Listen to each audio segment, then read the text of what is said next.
बिस्मिल्लाहिर्रहमानिर्रहीम। अस्सलाम वालेकुम। आप देख रहे हैं हालात। मैं हूं सईद चौधरी। साबिक वज़ीर आज़म इमरान खान मौजूदा आर्मी चीफ जनरल कमर जवेद बाजवा को ब्लैकमेल करने के लिए कोशां हैं। उनके हाथ ऐसा क्या लग गया हुआ है कि वो समझते हैं कि मैं जनरल बाजवा को दबाव में ला सकता हूं। और फिर ज़ाहिर है, अगर वो एक अदारे के सरबराह को दबाव में लाना चाहते हैं तो फिर अदारे वाले जो हैं वो हाथ पर हाथ धर के बैठे तो नहीं रहेंगे, वो भी कुछ कर रहे होंगे। और फिर गुड़ियाबाजी वीडियो वाली वर्सेस खप्ती बाबा, और नवाज शरीफ साहब ने इमरान खान की कुछ वीडियोस जो हैं या ऑडियोज़ जो हैं उनको रिलीज़ करने की मुखालफत की है। ये क्या वाक़या हुआ है, ये क्या मामला है, इस पर बात करेंगे। और फिर जनाब एक बड़ा अहम सवाल मेरे जहन में आ रहा था, मैंने कहा आपके साथ शेयर कर लूँ कि क्या इमरान खान साहब जो इसराइल की मुखालफत में बड़ा शोर मचाया है इन्होंने पिछले दिनों, और ये बड़ा प्रोपेगेंडा किया कि मौजूदा जो हुकूमत है ये इसराइल के साथ रवाबत पैदा कर रही है या उसको तस्लीम करने जा रही है, पता नहीं क्या करने जा रही है। तो क्या जो खान साहब के साथ जर्नैल हैं, साबिक जर्नैल कह लें आप, वो इसराइल नवाज हैं? ये भी बड़ा एक अहम सवाल है, इस पर बात करेंगे। लेकिन इससे पहले मैंने एक पिछले वीडियो में ही ये अर्ज़ किया था, जिक्र किया था कि खान साहब के गिर्द जो घेरा है वो तंग हो रहा है। उनकी करप्शन की दास्तानें तो आपने सुनी नहीं, हत्ता कि जो एयरवे टीवी चैनल है उनको जो ये PSL वगैरह का वो नशरियाती राइट्स वगैरह दिए गए थे, वो सारे घपले जो हैं मरियम औरंगज़ेब ने वो आपके सामने बयान कर दिए थे कि किस तरह नवाजा, कैसे उनके टैक्स माफ़ हुए, अरबों का फ़ायदा हुआ। और एयरवाइज ज़ाहिर है अब उनका वो मोपू बना हुआ है वो इमरान खान के लिए। लेकिन जो स्क्रिप्ट राइटर हैं इनके वो बड़े कमज़ोर, वो कह लें आपके नापुख्ता जहन के लोग हैं। वो उनसे कहानी वो है वो बन नहीं रही। अच्छा, बहरहाल वो जो मैं जिक्र कर रहा था कि जनाब खान साहब के जो करप्शन के मामलात हैं, और नैब में तो अब जो वादा माफ गवाह है उसके हवाले से अगर कोई बंदा अपना बयान दे देता है, मुलजम जो है, और सुल्तानी गवाह बन जाता है या वादा माफ गवाह बन जाता है, तो उसकी तो फिर जान बच जाती है। अब खान साहब का मसला ये बना हुआ है कि खान साहब के खिलाफ जो शवाहद हैं वो बहुत सारे मामलात पे इकट्ठे कर लिए हुए हैं, और वजारत दाखिला का भी उसमें बड़ा काम है। राना सनाउल्लाह साहब जो हैं, ज़ाहिर है उनके मतहती में बहुत सारे हसास अदारे हैं जो खुफिया रिपोर्टें शपोर्टें भी बना के रखते हैं। तो वो जनाब वादा माफ गवाहों का जो जिक्र है कि वो पिछले 20 दिन से जो उस्मान बुज़दार हैं उनके जो प्रिंसिपल सेक्रेटरी होते थे ताहिर खुर्शीद साहब, वो और उनके जो पर्सनल स्टाफ अफसर हैं हैदर अली साहब, उन पे बहुत काम हो रहा है। वो सारे जो भी खुरे हैं ये जाएंगे बरास्ता फरागोगी, और फरागोगी साहबा फिर जो ज़ाहिर अगर फरागोगी पैसे लेती थी तो उसका हिस्सा जो है वो मोहतरमा को मिलता था। और ताहिर खुर्शीद साहब के बारे में तो उस वक्त मैंने शायद एक व्लॉग किया था कि वो हफ्ते में 2 मरतबा फरागोगी साहबा के दरबार पे हाज़िरी देते थे और वहाँ से हदायत लेते थे, और हदायत लेते वक्त शायद कुछ देते भी थे। बहरहाल ये 2 बंदे जो हैं ये इन पे काम हो रहा है, और वो कह लें कि आप मामला तकरीबन तकरीबन तकरीबन तकरीबन सीधा है। और फिर एक और बहुत बड़े गवाह जो हैं वो हैं मलिक रियाज साहब। अब मलिक रियाज साहब जो हैं वो अंदर की खबर ये है कि जरदारी साहब ने शायद उन्हें कहा था कि जो आपके पास हैं इंफॉर्मेशंस वो हमें दे दें। उनका ये इन्फॉर्मेशंस तो मैं दे देता हूँ लेकिन फिर मैं गवाही शवाही नहीं करांगा। और फिर इसी वजह से वो कहते हैं कि जरदारी साहब और मलिक रियाज साहब के जो मामलात हैं वो कशीदा हैं। वो अंगूठी वाला अगर वो बयान दे देते हैं कि हाँ जी हमने अंगूठी दी थी 14 करोड़ वाली, जो हीरे वाली 5 कैरेट वाली, और फिर वो जो 7 अरब रुपए रिश्वत का इल्ज़ाम लगाया जा रहा है मुसलसल राना सनाउल्लाह साहब की तरफ से, वो बरतानिया वाला जो इशू था 19 करोड़ पाउंड आए थे और फिर वो मलिक रियाज के जुर्मानों की मद में वो जम कर दिए गए थे, कबीना ने मंजूरी दे दी थी, और उसके बाद 7 अरब रुपए वो कहते हैं 2 अरब तो शहजाद अकबर साहब ले गए। वो भी जो उनके बाहर जो फर्म है ला फर्म, उसके अकाउंट्स वगैरह और उनके जो करीबी शरीबी लोग हैं उनके अकाउंट्स वगैरह के 2 अरब काफ़ी बड़ी अमाउंट होती है, उसका भी कोई पता चलता चलाया जा रहा है। और फिर मलिक रियाज साहब जो हैं, मलिक रियाज साहब नहीं मान रहे। उनको उनके दोस्तों ने, दूसरे यार हसास जो दोस्त होते हैं, उन्होंने भी उनसे कहा, उनका नहीं यार मैं जेने इस पड्डे में ना घसीटे, मैं कारोबारी आदमी हूँ और मेरा कारोबार जो है वो मैं सिर्फ कारोबार करना चाहता हूँ, मैं सियासत में उस तरह मुझे इन्वॉल्व ना करें, बाकी मैं आपकी खिदमत के लिए हाज़िर हूँ। अगर मलिक रियाज साहब काबू आ जाते हैं, उन्हें ये भी कहा गया है कि जनाब अगर आप सुल्तानी गवाह बन जाते हैं तो जो वो 19 करोड़ वाला मामला भी रफा दफा हो जाएगा और भी बहुत सारे आपको फ़ायदे हो जाएंगे, लेकिन वो अभी तक मान नहीं रहे। लेकिन ये जो 2 बंदों का मैंने जिक्र किया है, तारिक रशीद और हैदर अली, इसके अलावा भी मुझे ये पता चला है कि जो हमारे इंडी करप्शन वाले हैं, पंजाब वाले, इन्होंने कुछ लोग जो हैं वो, कुछ लोग कहते हैं कि कुछ ऑडियोज हमने रिकॉर्ड की हुई हैं, कुछ और हैं, लेकिन वो पता नहीं शहादत के तौर पे कबूल हो सकती हैं या नहीं हो सकती हैं। इस तरह के और बहुत सारे मामलात हैं जिनके कानूनी पहलुओं का वो जायज़ा जो है वो लिया जा रहा है। अच्छा, हमारे army chief general Qamar Javed Bajwa को सऊदी हुकूमत ने शाह अब्दुल अजीज़ मेडल ऑफ एक्सीलेंस जो है उससे नवाजा है। मोहम्मद बिन मालिक ने उन्हें वो मेडल दिया। बाकी जो फ़ौज के बड़े अफसर थे वो भी उनके साथ थे। बहरहाल पाकिस्तान और सऊदी अरब के दरमियान अच्छे रवाबत और तल्लुकात जो इन्होंने कोशिशें हैं, इनको सराहते हुए, इसका एतराफ़ करते हुए उन्हें ये मेडल दिया गया है। अब ये तो मुझे याद आ रहा है, आपको याद होगा कि जब ये नए नए वज़ीर-ए-आज़म बने थे इमरान खान साहब, और फिर ये पहुँचे थे जनाब सऊदी अरब से होते हुए, मोहम्मद बिन सलमान ने अपना इनको निजी त्यारा दिया था कि जनाब आप जाएँ अमेरिका इस पे बैठ के, और फिर ये खिताब शिताब किया इन्होंने, फिर कुछ और बातें भी की, फिर मलाइशिया और तुर्की वालों के साथ कुछ और मामला तय करने की कोशिश की, फिर ये उसी त्यारे में वापस आ रहे थे। अच्छा, वो जो खबर है ना कि जनरल कमर जावेद बाजवा को ब्लैकमेल करने के लिए इनके हाथ में कुछ आ गई हुई ये चीज़, और ये समझने के वो ब्लैकमेल हो जाएंगे, ये इसी तनाज़र में मैंने जब काम कर रहा था तो मुझे ये खबर मिली। तो वो खैर वो आ रहे थे वापस, तो फिर रास्ते में ये जनाब त्यारे में बैठ के, जनाब त्यारे को देख के जैसे जेलस हो जाता है बंदा, फिर इन्होंने जनाब उनकी जो बादशाहत है उसके ख़िलाफ़ तकरीर की अपने दोस्तों के साथ, कुछ और भी बुरा भला कहा। लैंग्वेज जो इनकी ज़बान था, लब लहजा था, वो बहुत ही नापसंदीदा किस्म का था। तो फिर जनाब उन्होंने कहा कि जनाब इन वापस ले आओ, ले जाओ इन अमरीका, उत्थे लाओ दो, और उन्होंने त्यारा वापस ले लिया था। आपको याद ही होगा, इससे ज़्यादा बेइज्जती मेरे ख्याल किसी की हो नहीं सकती। उन्होंने कोई सफारती, कोई इस्लामी, कोई ब्रादर ब्रादर, उसका कोई ख्याल नहीं रखा था। उन्होंने कहा जनाब इनको डोबार। अच्छा, उसके बाद एक साइफर जो है वो हमारे जो वहाँ सफ़ीर थे सऊदी अरब में, उनकी तरफ से एक आया था। उसी तरह का मरासला जैसे अमरीकी सफ़ीर, अमरीका में हमारे पाकिस्तान के जो सफ़ीर हैं उन्होंने भेजा था, जिसको ये साजिश कह रहे हैं कि ये बहुत बड़ी साजिश होगी, अमेरिका ने मेरे खिलाफ साजिश कर ली, डोनाल्ड लू ने पता नहीं क्या क्या मेरे खिलाफ किया जनाब के, क्या नहीं किया। तो उन्होंने जो साइफर भेजा था उसमें जो सऊदीज़ हैं उन्होंने जो ज़बान इस्तेमाल की थी खान साहब के बारे में, वो सफ़ीर साहब ने मिन्नो जो है वो इनको लिख के भेजी थी। उसमें कुछ नाज़ेबा अल्फाज थे, जैसे हम कह सकते हैं बास्टर्ड, ये वो, इस तरह के कोई अल्फाज वगैरह उसमें थे।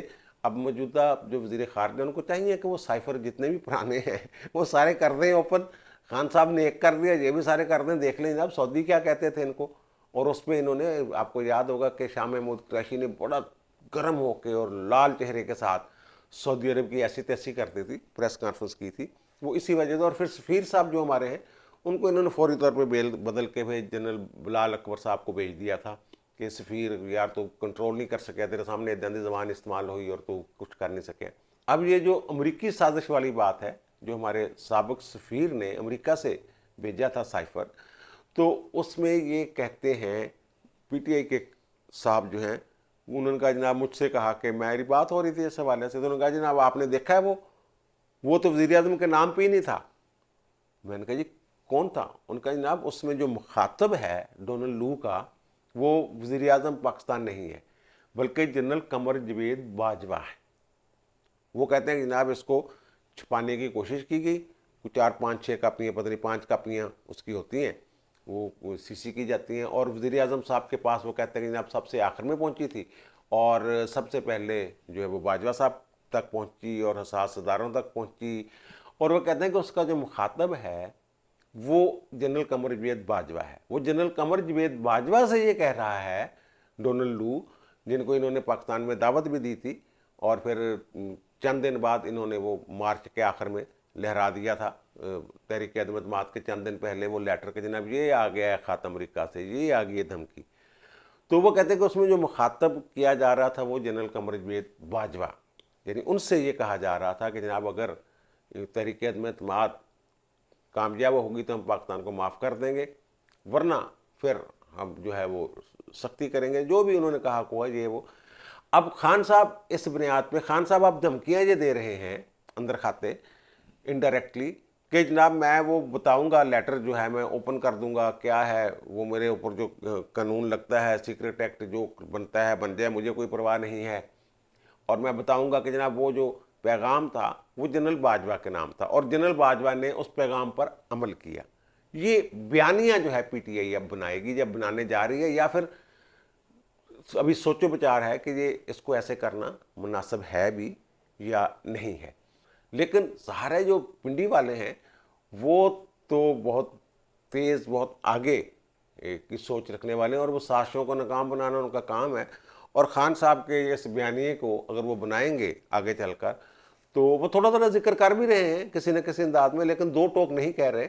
वो फ़ौज को ज़ाहिर है मुलव्वस कर रहे हैं इसमें बार बार। और आज भी जो लाहौर में उन्होंने वर्कर्स कन्वेंशन हुए हैं 2-3 इलेक्शन के हवाले से, और आखिरी तो PP 167 में जो जलसा था वो तो काफ़ी बड़ा जलसा था। वहाँ वही बात इमरान खान साहब की कि एम्पायर मिले हुए हैं, एम्पायरों को साथ मिला के ये कर लेंगे।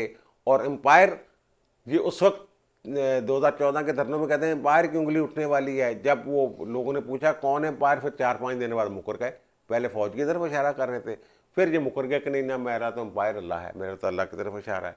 अब फिर ये कह रहे हैं कि एम्पायर मिलो में पता है कौन कौन मिला हुआ है ज़िमनी इलेक्शनों में, लेकिन फिर भी हम हरा देंगे, क्या कर देंगे। भारत में मैं उनके एम्पायरों के साथ भारतीय टीम खेलती थी तो वहाँ जाके उनको जीत के आया, तो अब भी हम जीत लेंगे वगैरह वगैरह, इस तरह की बातें शायद खान साहब जो है वो करते रहते हैं।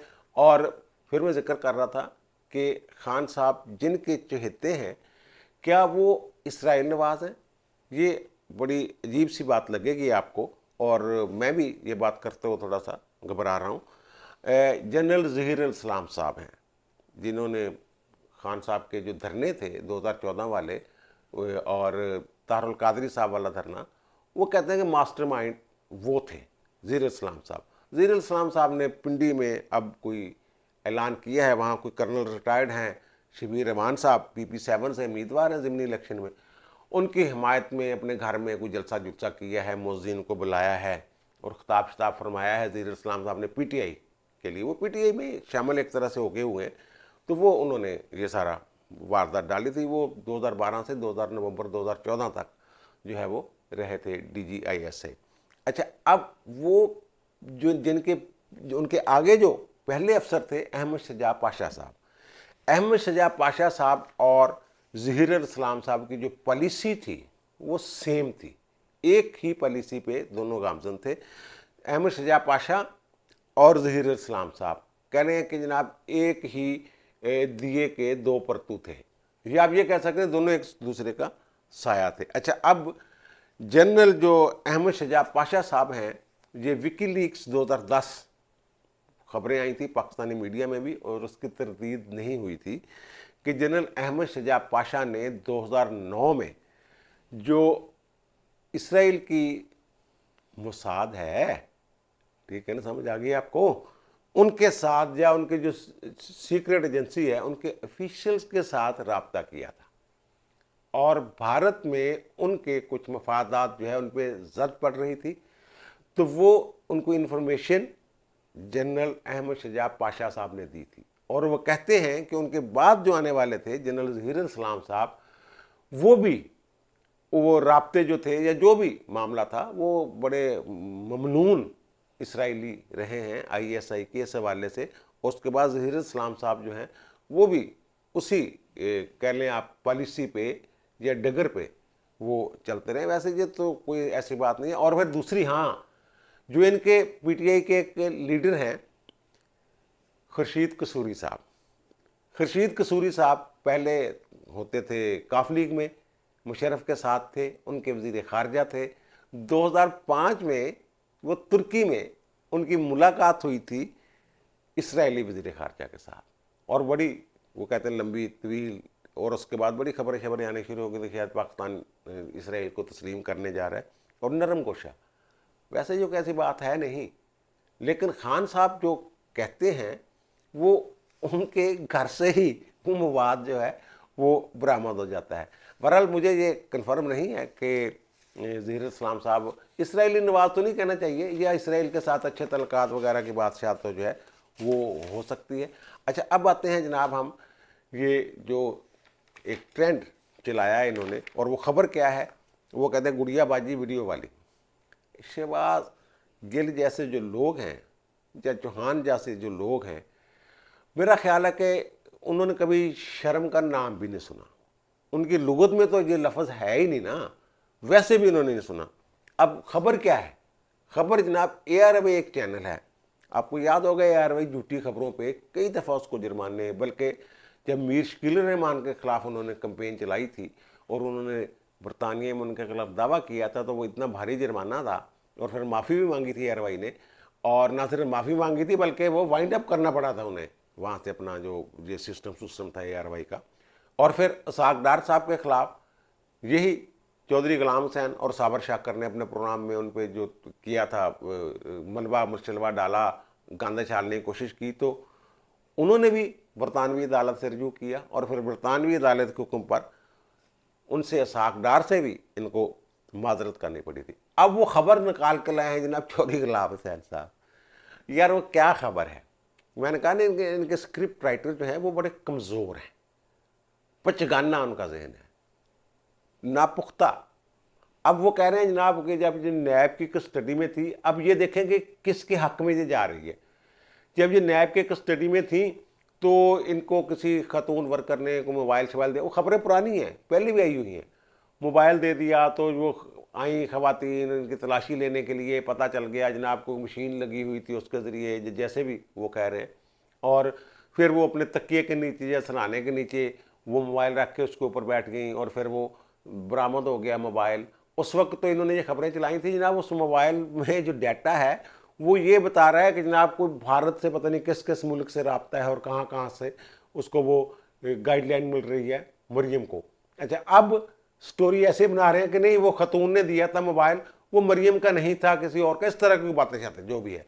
मैंने कहा ना, इनके स्क्रिप्ट राइटर जो हैं वो कमज़ोर हैं, तो उसको जनाब ट्रेंड बना दिया, जनाब वीडियो मिल गई, वीडियो वो तो तईद कर रही है। मरियम नवाज तो मुसलसल ये बयान दे रही हैं जब से नैब की कस्टडी से वो बाहर आई हैं, और जलसों में, प्रेस कॉन्फ्रेंस में वो कहती रही है कि मेरे साथ वहाँ बदसलूकी, आधी रात को मर्द जो हैं वो आके इंक्वायरी शुरू कर देते थे, इन्वेस्टिगेशन शुरू कर देते थे।